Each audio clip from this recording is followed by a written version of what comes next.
Well, everyone, it's Tuesday evening again, so we're back again with our NFL Week 9 preview show. We're halfway done with this thing, fellas. Crazy to think about. I feel like we just started the regular season yesterday. But below me, I have Joey Clinkscales. I got Vincent Turner. I'm Brian LeBel. We're going to talk about not slim pickings this week as far as games to preview, as far as, maybe good football games. I know we had a lot of blowouts last week, but a lot of bad teams playing a lot of other bad teams, a couple of good teams on bye. Joey, is there anything you saw last week or coming into this week that you want to talk about maybe before we get started? Or No, I think that the thing last week that we realized is the teams are really finding their rhythm.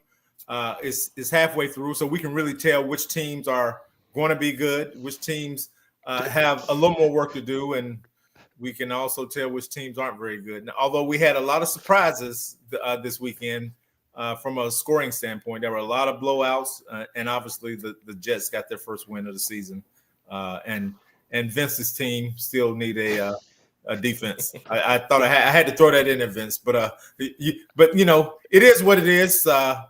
But week 8, week 9, week 10, that's when the teams really become molded and kind of see who they are at this time of year. Vincent, you got a rebuttal for that? I mean, look, the Cowboys, it was close for about 2 quarters, right? I know they blew them out, but still, Broncos are a good team. It's nothing to scoff at to get beat up by them at their place, right? I want to say, first of all, thank you to the audience. Thank you to my beautiful people who's having the show this evening. Boy, Brian, you something else, boy. You setting it up, y'all, and you is too, Joey. Boy, y'all. Oh man, y'all want me to start? And greatly, I should get spanked tonight because I was high on my Cowboys and I was high on the Atlanta Falcons. So, Brian, to answer your question, I'm gonna start with the Cowboys. I've been on this great face of the earth for 65 years, 59 years a Dallas Cowboys fan. And I've seen some bad Cowboy defenses over the years. I don't think in my lifetime I've seen a defense as bad as this in my time on this earth. And I'm talking about at every spot. No pass rush. The linebacker play is horrible. And the secondary's play is horrible. Even though we had 3 people, the Cowboys had 3 people out in the secondary last week. Man, Dallas defense made Bo Nix look like an MVP in the Super Bowl on Sunday. And it's very disappointing to see that because when the Cowboys were winning these Super Bowls in the 90s, think about all those great defensive players that we had. Leon Lett, Russell Maryland, Chad Hennings, Charles Haley, Darren Smith. You see what I'm saying? Robert Jones, Deion Sanders, Hey, James Vince. Washington, Vince. Darren Woodson. Yes, sir. Vince. Was those game on VHS? You had to watch the game film. It was the film strip. You had to crank it to get it to go. And they had the screen. They didn't have the iPads. Now I'll say this. Vincent, to your credit, you did pick the Broncos last week. We did this. So you did. It wasn't like it was, we kind of saw this coming, but you said, hey, listen, I got to be real. I think it'll be close, but I think the Broncos are going to win. But I want to bring this up also. Dak Prescott, he's getting paid a lot of money. But I'm going to say this to the Cowboy faithful out there this evening. Every game that means something, at every playoff game, he doesn't play good ball. You saw that happen last week. And last week, what took me from, you asked me what I saw from last week, him and George Pickens arguing on the sidelines. And then him and C.D. Lamb previously. So I'm going to leave it at that. That was disappointing. And family. I know that Joy want me to mention this. I know him like a book since we've been doing this show. He wants me to mention the Atlanta Falcons. I don't want you to mention them. Well, Joy want me because I was a couple of weeks ago. Yeah. I'm going to say this, gentlemen.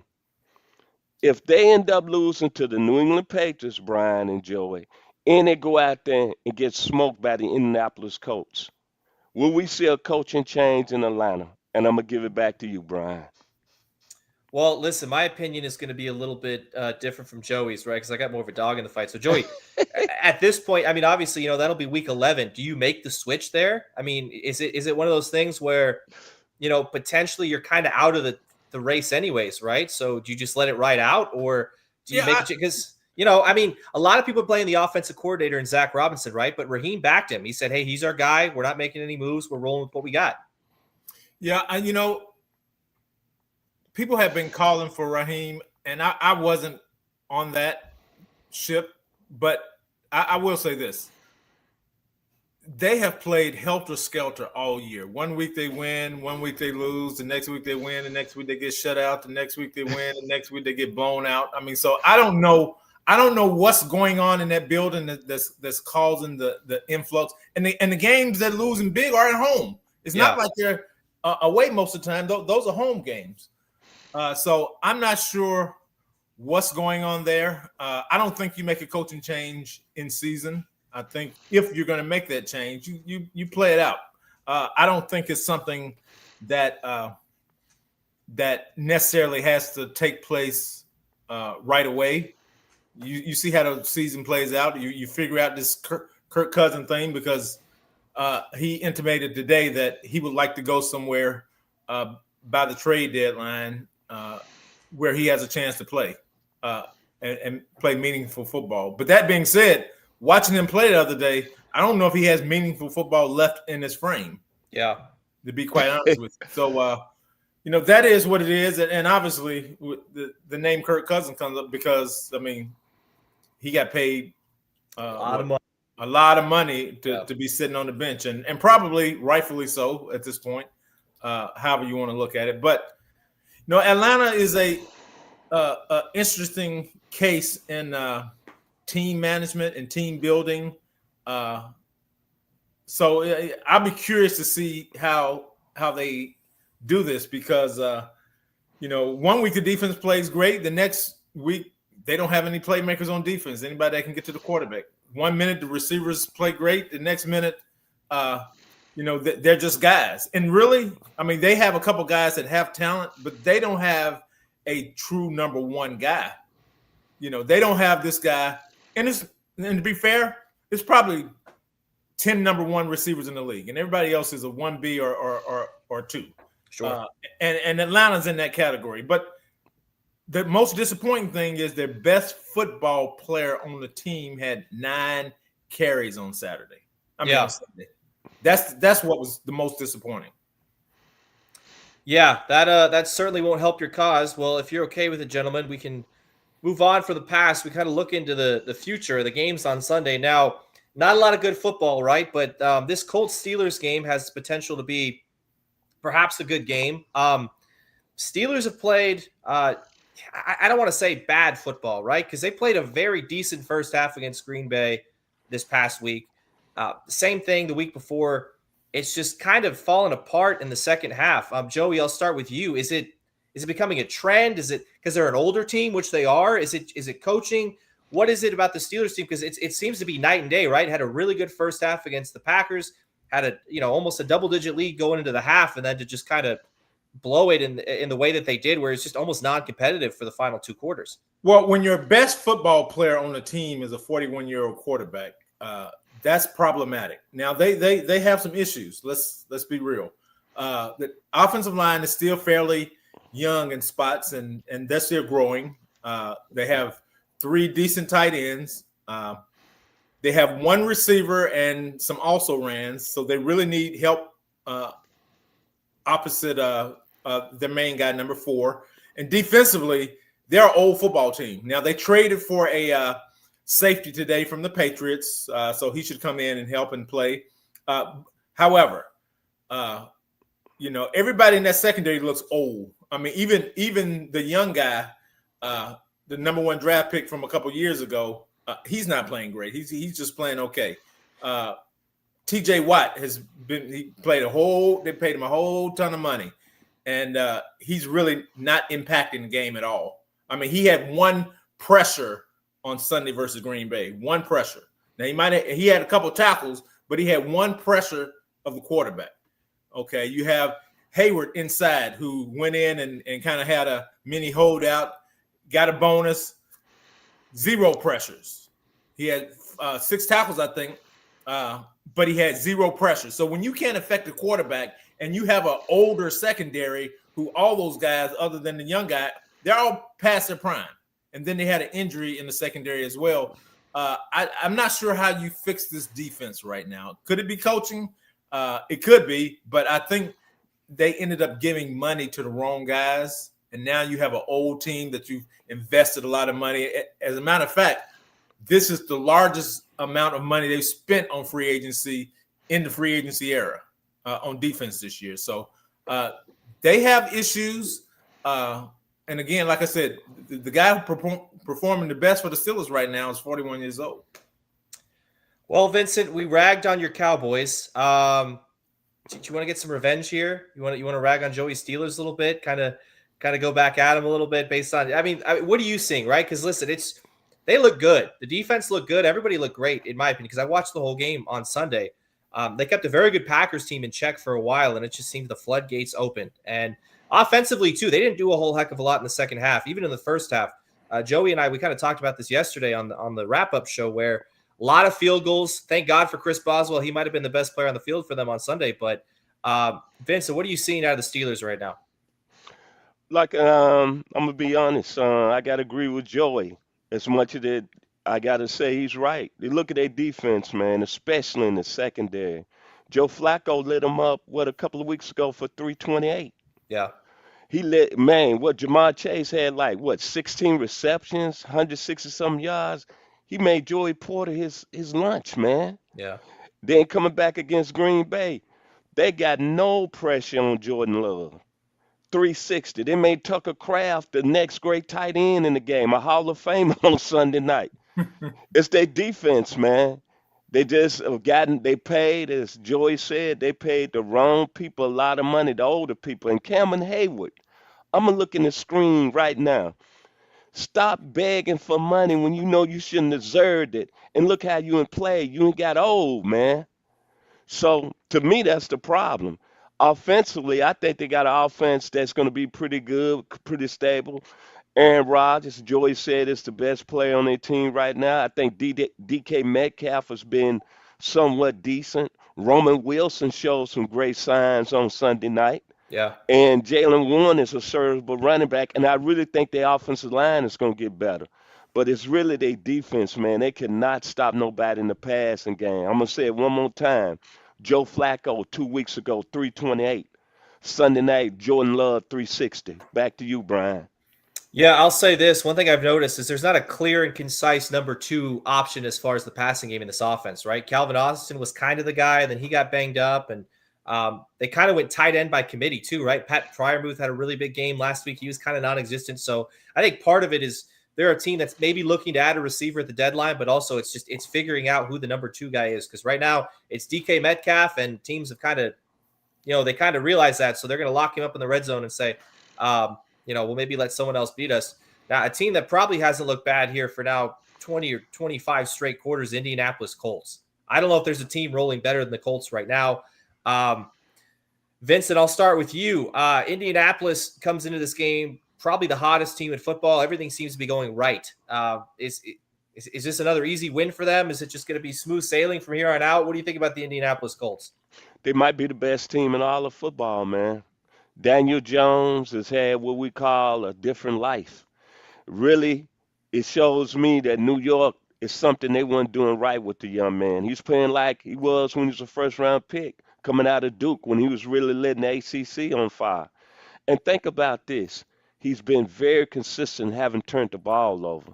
And really, the coach should be undefeated because they had a couple of plays in that Rams game. They gained and lost. I believe A.J. Mitchell went across the goal line and dropped the ball before he crossed the goal line in that football game, which was a critical play. But this is a team that's got everything, man, from balanced offense, Jonathan Taylor. Every week we talking about some other back. He might be the best back in the game right now. Michael Pittman out of USC is playing just as any better receiver in the game. And the rookie tight end. Did the Colts get it right, my gentlemen? Yeah. Tyler Warren. Did they not get it right? Yeah. So right now, and that defensively, Zaire Franklin is a defensive player we don't talk about. But he might be one of the top three linebackers in the game. The Colts might have the best team in the league, and they're strong on both lines of the scrimmage. Back to you, Brian. Yeah, we broke down film here on Tyler Warren in the offseason. I got to be honest, there wasn't really anything bad you could talk about it. This guy was um, really the focal point of this Penn State offense last year, and it's really translated well to the next level. Joey, if you're looking at the Colts right now, is there anything bad about this team? Like if you're game planning for them, is there anything you look at and say we can exploit this, or is it because right now, I mean, the offensive line, the defensive line, the secondary, the quarterback play, the wide receivers, the running backs, it's just everything seems to be clicking. No, they are, and they may very well be the best team in football. However, these next 3 or 4 weeks will tell us, because bear with me a minute. I'm going to go down the list of teams they've played that they've beat. Yeah, was not super impressive. They beat the Vikings by a touchdown. They beat the Jets by 1. They beat the Patriots by 1, which was good. They beat the Titans by 8, which they were supposed to beat the Titans. They beat the Jaguars by 3. They lost to the Bills by 10. They beat the am I looking at this right? No, I'm not looking at this right. Excuse me. I went too far back. But so because they only have 1 loss on the season. Yeah. Their wins: Dolphins, Broncos, Titans. They killed the Raiders. Yeah. They beat the Cardinals. They lost to the Rams. Correct? Yes. Yeah, that was a game. Again, Listen, if you're AD Mitchell, that was a rough one for you. The drop touchdown, and then he had a hold that called back another long touchdown for Jonathan Taylor. But yeah, that was their that's their one loss. They killed the Titans, they killed the Dolphins, and they win by 1 point versus the Broncos. So I think these they've, I don't want to say they've had an easy schedule, but they've had a manageable schedule. I mean, they possibly, if they weren't a good team, they probably could have had 2 more losses, realistically. But they are a good team, which is why they only have the 1 loss. And really, that 1 loss, they very well could have won the game. So I've been really impressed with the Colts from the standpoint of they have won both lines of scrimmage. Their offense has displaced guys. Their offensive line, I mean, wide open holes. I mean, they probably have the best running back in football today. And their defensive line is continually getting after the quarterback. Again, they have a linebacker that's playing top flight. They have receivers. So the Colts have a lot of people at different levels playing really well this year. And Daniel Jones is playing like I wouldn't say an MVP candidate, but he's playing like a franchise caliber quarterback, at least for this team. Yeah, we talk about Daniel Jones, you talk about Jonathan Taylor, Shane Steichen, all these guys deserve a lot of credit. One thing that's kind of catching headlines as far as the Colts is minority owner Carly Ursay Gordon. Well, I guess not minority, but she splits with her 2 sisters as far as ownership since Mr. Ursay passed away. But Joey, the headset and the call sheet on the sidelines is something that's new. It's something we haven't really seen before. You having been there, right? Is this something that you as a coach or a GM or a player, is it something you like? Maybe you're a little uncomfortable. Maybe it adds a sense of like, hey, we're all on the same page here, and maybe gives you a little bit of a competitive edge, and you're believing more so in yourself and the team. Well, I don't know if it gives you a competitive edge, but I do know it brings a level of accountability. So the coaches feel like they have to be more accountable for the things that they say to the players, the calls that are going in the game. The players feel like they need to be more accountable because you have ownership standing on the field. Now, that being said, I don't know her football acumen. I don't know what she knows, what she doesn't know. So that's a whole nother issue in itself, a whole nother topic. But I will say the fact that she is listening, she is taking notes. And part of this is, along with taking notes, it's not just you didn't do X, Y, Z. So hopefully she's taking it further, where she's going into the coaches' meetings. She's watching tapes. She's understanding what the play call is, what the defense, what the scheme is, and then she can say, "Hey, this is what happened. Maybe it's not the player's fault. Maybe it's the play call didn't come in right, and this guy made this mistake, or somebody else made a mistake here." So accountability starts with knowing what everybody does and everybody's responsibility. And the fact that she's taking notes and just she's not in the way. She's taking notes. Yeah. She's not talking in the sets. She's hearing the play calls that come in. She's watching what's going on in the field. So it does bring an air of accountability to both the coaching staff and the players on the sideline. Now, that being said, I mentioned this earlier, I am curious if the language is being cleaned up because she's on the headset. Football players will be football players. So right. Yeah. I'm sure there are some adult verbiage going on the headset. So I'll be curious to know how that's affecting anything, if at all. And maybe she's like, hey, pretend that I'm not here, say what you would normally say, and we're going to go from there. Vincent, what do you think? Right? Me, it's fresh, right? It's something that's new. It's just having not seen it before, and it just kind of being something different, and it's working, right? I'm not attesting all the success the Colts have to her, but it just seems, like I said, they're rolling on all cylinders. So whatever they're doing is working, right? I'm wondering if maybe teams don't maybe copy this, but maybe more of a hands-on approach, at least from ownership, to say, hey, hold, play calling accountable, make sure that everybody's on the same page, trying to figure it out. Vincent, what are your thoughts on Carly Ursay-Gordon, being on the sidelines with the headset on Sundays? Well, like Joy said, I've never been in the arena of a GM or owner, and Joy has brought up some things that I want to hear, basically what goes on down in the sideline. But I'm going to say this, and I'm a novice at this.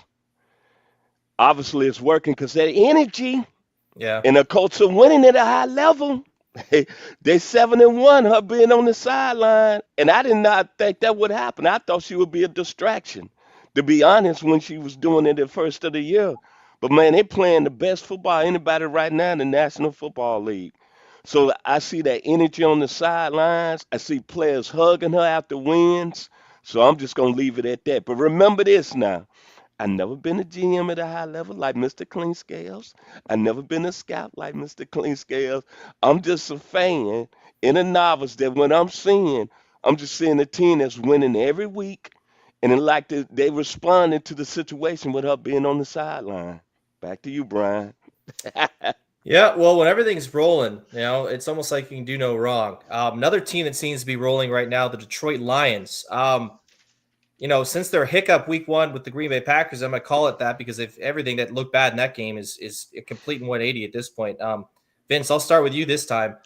The Detroit Lions are coming off a bye week, right? It's a divisional game. These are two teams that were playing for the division last year, right? These are two teams that were 14, 15 game winners, and realistically playing for home field advantage in the NFC just a couple months ago. Vincent, your thought on the Detroit Lions right now, the 5-2 coming off a bye Detroit Lions. They're getting healthy, especially on defense. Teron Arnold is coming back. I think Brian Branch is back from suspension. Kirby Joseph. Some people saying he's the best safety in the game, and they're a very balanced football team. And to be honest, Dan Campbell's catching at a high level. And the young man out of Calhoun, Georgia, by way of Georgia Tech, by way of the University of Alabama, Jamel Gibbs. We hate to keep bringing up running backs, but he's on fire right now. And Jared Goff, to be honest, when he got traded from the Rams, I didn't know what to think. But, man, him being with the Lions and Mr. Campbell, seemed like right now that was a perfect fit. And the Lions, the only thing you can say is like there's going to be them in Green Bay for the division and for maybe the number 1 seed in the playoffs. Back to you, Brian. Yeah, Joey, this is a team that lost both their coordinators, right? I'm sure they got plenty of other position coaches sniped as well. They're going to go join their former coordinators and probably go maybe move up a little bit on the ring of leadership there. But this team doesn't really look like a team that lost both their coordinators. I know it was a little sloppy week 1, as I mentioned, but you've probably seen it a lot, right? A team loses both their play callers, and there seems to be a decline in production, at least, something noticeable. But the Lions, they're still looking really, really good. They still seem to be clicking on all cylinders. I think week 1 really should have been expected by everyone. I mean, because, you have new voices. Nobody's really called a game before from a defensive perspective. Preseason is one thing, but in with live bullets flying, defense coordinator, offense coordinator. So it took them a while to get going. But now, they're playing really well. And again, like Vincent said, they're coming back from the bye with some guys who were injured. They're healthy now. And, they're going to be in this thing to the end because, again, this is another team that took the personality of their head coach. So they're a tough team. They're gritty. They play hard. They play to the whistle, Mm-hmm. to the echo of the whistle at times, and sometimes even after. But you know what? They're a really good team. And again, they're sound on both sides of the ball. Their offensive line is really good. The defensive line is good. They have they have players at every level. And if you have players at every level that have Pro Bowl caliber players at every level, then you have a chance to be a really good football team. And the Lions have that. Yeah, Lions very deep squad. Too deep at running back. The receiver room, the production isn't always there, but they're very, very good there. The tight end, Jared Goff's been great. The defense, I think that's what surprised me the most. They had a hot Tampa Bay team come in, and just about every single secondary player was on the injury report, and they looked better than almost anybody else that week. On the flip side, the Minnesota Vikings are kind of reeling, right? This is a team that we had high expectations for. They brought a lot of guys back from a very successful campaign last year. The quarterback situation, it figured itself out with the Carson Wentz injury. So, Joey, I'll start with you this time. Your thoughts on the Minnesota Vikings coming into this game? They're just under 500, and is this a must-win game, right? Because the way the Lions are playing and the way the Packers are playing, another loss, I mean, those two teams may not lose 5 games all year. That's what they're staring at if they face another loss on Sunday. Well, is it a must-win game? It's getting pretty close to a must-win game if it's not. But I don't have a ton of confidence in them for the simple fact that, J.J. McCarthy's coming back. I'm assuming he's starting this week. Wentz is on injury reserve. He's out for the year with the shoulder. And J.J. really has only played a half a quarter of good football this year. This was before the foot injury that cost him, several games. So, the running game is coming around a little bit for them. Obviously, you have the receiver was an Addison that came back who was out suspended. Mm-hmm. Yeah, along with maybe the best receiver in football, he and Chase in Cincinnati. But defensively, I don't think they've played great this year. I think they've been okay. They hadn't played great this year. I just don't have a lot of confidence right now that Minnesota has the players in the locker room to get this turned around. And, I know the head coach is supposed to be the quarterback whisperer, what he's done lately. I just don't see McCarthy being the guy right now. I think it's going to take him a while. I think they're going to regret moving on from Sam Darnold throughout the rest of the season. Yeah, that's a good point. The Seahawks are kind of flying high right now with Sam Darnold. Jackson Smith and Jigba will tell you, right, hey, he'd probably go thank the Vikings organization personally. He'll give them all handshakes, say, hey, thank you for sending this guy my way because he's having the best year of his career so far. Vincent, Minnesota, this is a team that, like I said, they were right there in the thick of it last year. They kind of got exposed to the playoffs against a very good Rams team, a sneaky good Rams team. Is this a team that maybe, like Joey said, I don't know if McCarthy's the guy right now. That doesn't mean he can't be, but they kind of need a guy right now, correct? I mean, it's getting to the point where if they want to contend, if they want to compete, if they want to be a playoff team, they're going to have to start winning some football games. Huge game, as I just agree with you, Brian. This is the game of the year for them, in my opinion. JJ, you coming home, baby. You played at the University of Michigan. You right down the road. This is a huge game in his career. Like Joey said, he hasn't played good football, maybe a half of, one quarter? First game of the year against the Bears when he had the outstanding quarter of football and they won that football game.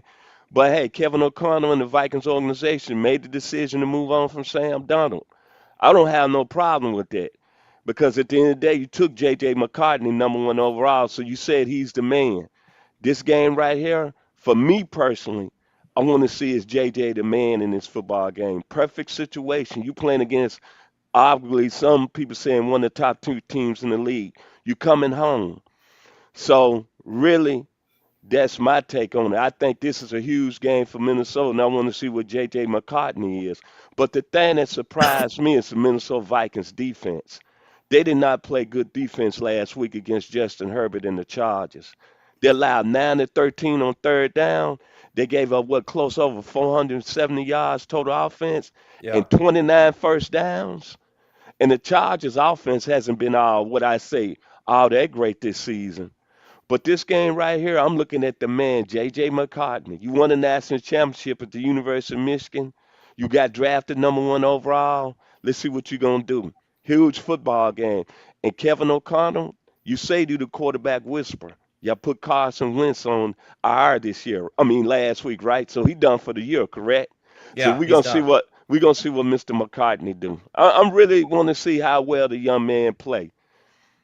And back to you, Mr. Brian LeBel. Yeah, I think a lot of pressure on him, maybe unfairly so, right? Because he was injured all last year. He's been injured the majority of this year. At some point, if you want to learn, if you want to grow, if you want to improve, you got to play. You got to be on the field for that. And Absolutely. unfortunately for him, he hasn't seen that so far. This is a big game for them. Can I say something right quick before we Yeah, go to the game? absolutely. Yeah, It's amazing how, and I tell people up here, the NFL is a big man's league. Yes, sir. Everybody like these little guys that are quick, that can do X, Y, Z. It's Yes, rare sir. that those guys stay healthy. This is a grown man league. J.J. McCarthy, like Jaden Daniels, I mean, they have these narrow, sinewy build. They have to get bigger. This is a grown man's league. That's true. And you either find out the easy way or you find out the hard way. It's a grown man's league. So when you're looking at these quarterbacks, you're evaluating the quarterback, body type matters. Okay, athleticism matters. Now, you can only escape for so long. At some point, you got to stand in the pocket, and guess what? That defense gets paid too. So they know that you're athletic. They're going to have a spy on you, and as soon as you take off running, they're going to say, okay, it's time for me to hunt. Big part of his game is Joey. He likes to move. JJ likes to use his legs. He likes to run. He likes to, extend the play. He likes to. I'll say this: at some point, you kind of have to make a business decision, though, right? Like you either have to slide or throw the ball away, or maybe stay in the pocket a little bit longer, just because, and like you said, it's a difference between a runner and a scrambler. A scrambler runs to throw. You don't run to run. Patrick Mahomes is a scrambler.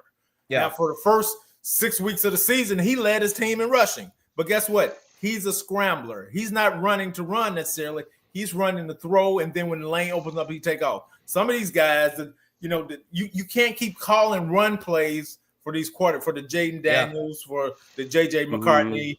If you don't get their butt under center, play action, let them work that way. If you keep them in shotgun and you start running these plays for them, they're going to be sitting on the sideline calling plays with the coach. Yeah, that's interesting. I agree with that. You look at guys like Lamar Jackson, Josh Allen, they like to run a lot too, but they're sliding. They're getting out of bounds, right? They're throwing the ball away when they have to. They're smart about it. Lamar's saying, hey, I'll run, but I'm only going to take 4 or 5 hits in a game, right? And the Josh Allen's kind of the same way. You don't want to take away that part of McCarthy's game because it works so well when he's at Michigan, but at a certain point, I think it was you who said you only take so many hits in this league, right? Your body can only take so many, and you got to be strategic about it. And you got to make a. Is he physically built to last? Yeah. Can anybody tell me that he does not look like chopsticks? Don't tell Minnesota fans that they're not going to like to hear that, Joey. They're not going to want to hear that. That's their top 10 pick right there. Speaking of 2 good quarterbacks, one of the guys I just mentioned, Josh Allen. Guys, this was maybe a game of the year. A lot of people probably had this circled on their calendars. Hey, this is must-see TV in the NFL. It's the Chiefs and the Bills. It's kind of become that whole – I don't want to say it's Patriots-Colts yet, you know what I mean, going back to the Manning versus the Brady all the time. But at some point, the Bills are going to have to win a game in order for that to – or a meaningful game in the playoffs for that to take place. But Vincent, I'll start with you, and we'll start with the Kansas City Chiefs because they're the visiting team on Sunday. They're rolling right now. They looked very, very good on Monday night. Another team like Indianapolis, they don't have as many wins in the win column, but man, it's hard to argue that they're not playing as well as anybody else right now. The Chiefs are turning the corner, man. They looking like they have the last few seasons Super Bowl quality. Jesus Christ superstar is starting to come into his own, and y'all know who I'm talking about. The young man from Guns Up, Texas Tech, Patrick Mahomes. What did he do last week? 299 on Monday Night Football and 3 touchdowns. They're getting a little running game with Kareem Hunt. He had 2 touchdowns on Monday night. But what I've been really impressed with, and Rashee Rice is back. Yeah. And he's showing that he's maybe their best receiver. But defensively, they played pretty well throughout the year. That Chris Jones, the way he got riddled for not really, they saying hustling and going back when they played Jacksonville, ever since then, the Chiefs have been playing lights out on defense. Nick Bolden, Jalen Watson, Jerry Tillery, they came over from the Chargers, Trent McDuffie, hats off to you. This team looking like a Super Bowl team, man. And they're going to be ready to play on Sunday in Buffalo. Back to you, Brian. Yeah, Joey, the Manning cast, ESPN's alternate version of Monday Night Football, where Eli and Peyton kind of break it down. They have guests.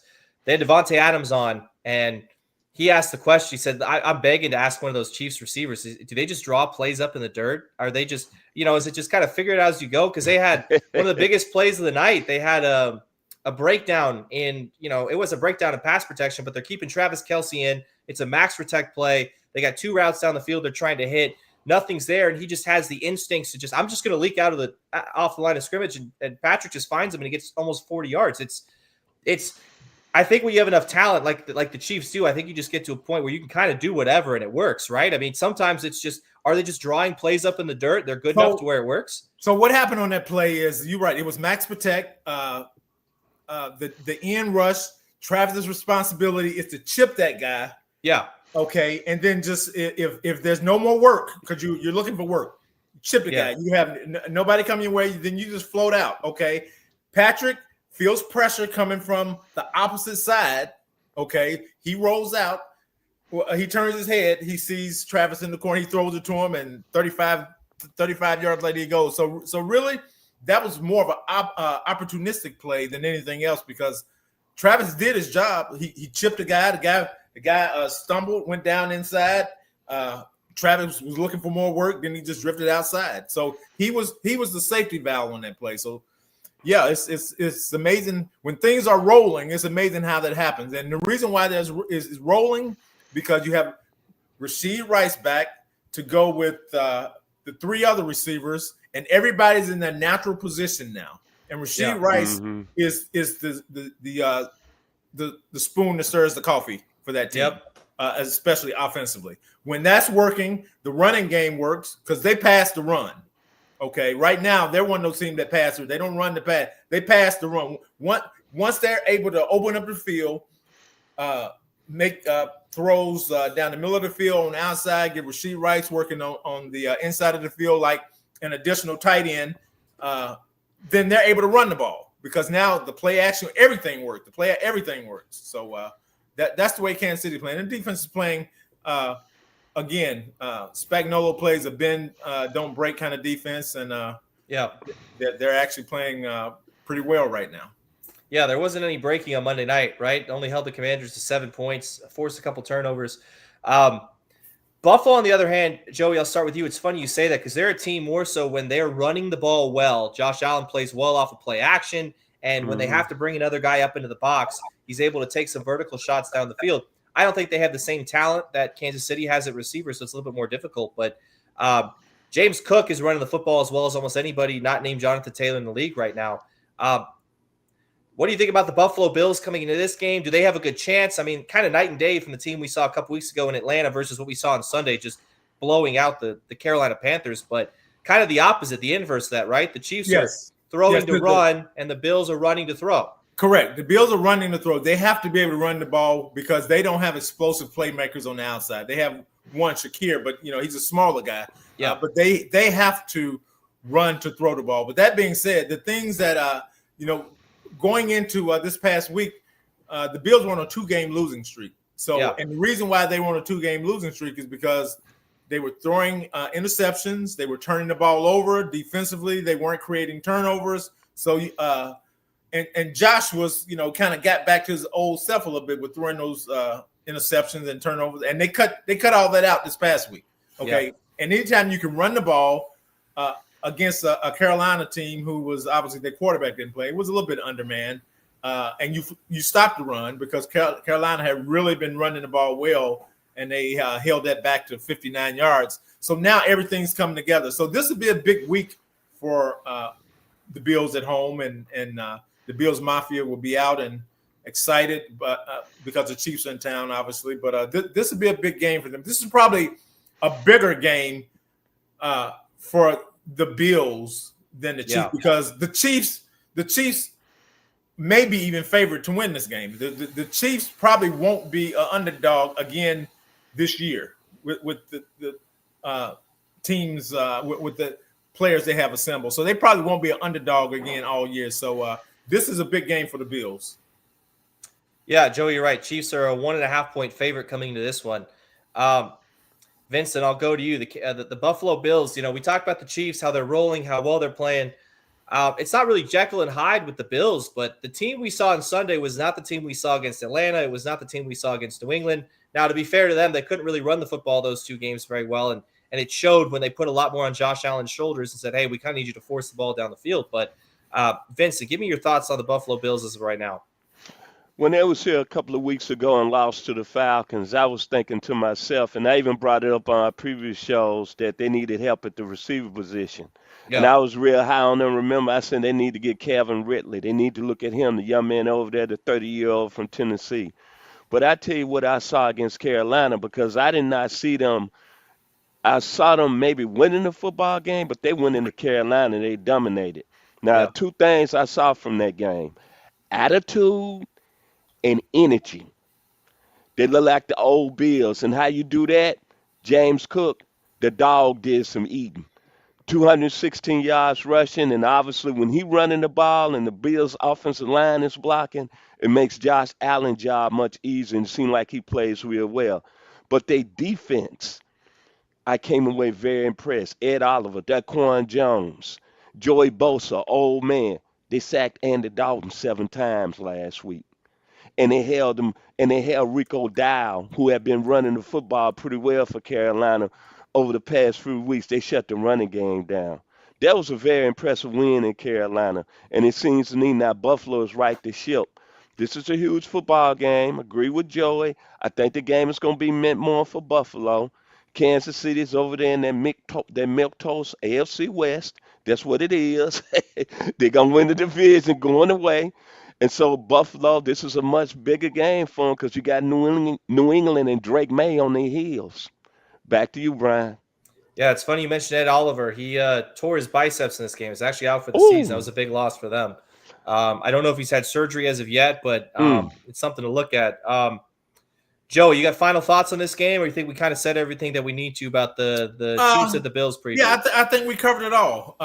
This will be a tough game, but on the road, I'm going to take the Chiefs. Although the Bills play great at home, I wouldn't normally pick against the Bills at home, but I think offensively the Chiefs have so many things working in their favor right now that it would be hard to think that even if this game became a shootout, because I got a feeling Josh Allen's going to play really well. He's going to run the ball when he needs to run the ball. So I don't think this is going to be a low-scoring game, but I'm going to pick the Chiefs in this game.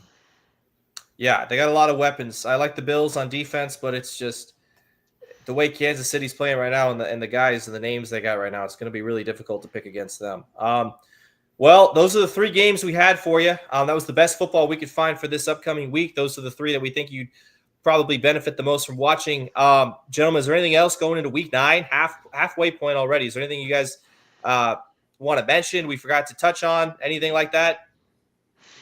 No, just the Indianapolis Colts is a big surprise to me. Man, they're doing a great job over there. Daniel Jones, Tyler Warren. Maybe the best team in the league. And also kudos to Drake May and the New England Patriots. Mike Vrabel, hey, man, he's doing his job. And the Tennessee Titans, I know you got to be crying to let him go. That doesn't make sense to me. But, hey, those are 2 biggest surprises to me right now. Indianapolis and New England. Yeah. Hey, listen, my Atlanta Falcons interviewed him. They had him in the building. They said no. Joey, anything from you? Well, not on that front. I will say this: we know about the scandal that went down in the NBA this week. Gambling, and I know the NFL commissioner Roger Goodell sent out a memo to all presidents, GMs, all executives in football about reaffirming their stance on gambling and prop bets and everything else. So. Where there's smoke, there's fire. I'm not sure any of this is. I think we're a long way away from this being over, and no one in the NFL has surfaced yet, and hopefully not. Yeah. Hopefully guys are smart enough to understand this. But I know Detroit had a couple guys last year involved in it. So gambling permeates our society right now. It's just a part of it. Sports betting. Right. So hopefully it won't be something that causes a young man his not only a year-long suspension, but his career. Yeah, in that regard, it's not worth it, right? Kind of be smart about it. Just don't squander what you got. Well, gentlemen, if there's nothing else from you, I think that kind of covers everything we need to go over tonight. So for all of our viewers at home, thank you guys for tuning in. We got Vincent Turner, Joey Clinkscales. I'm Brian LeBel. This has been our Week 9 preview show, and we will see you again next week for Week 10.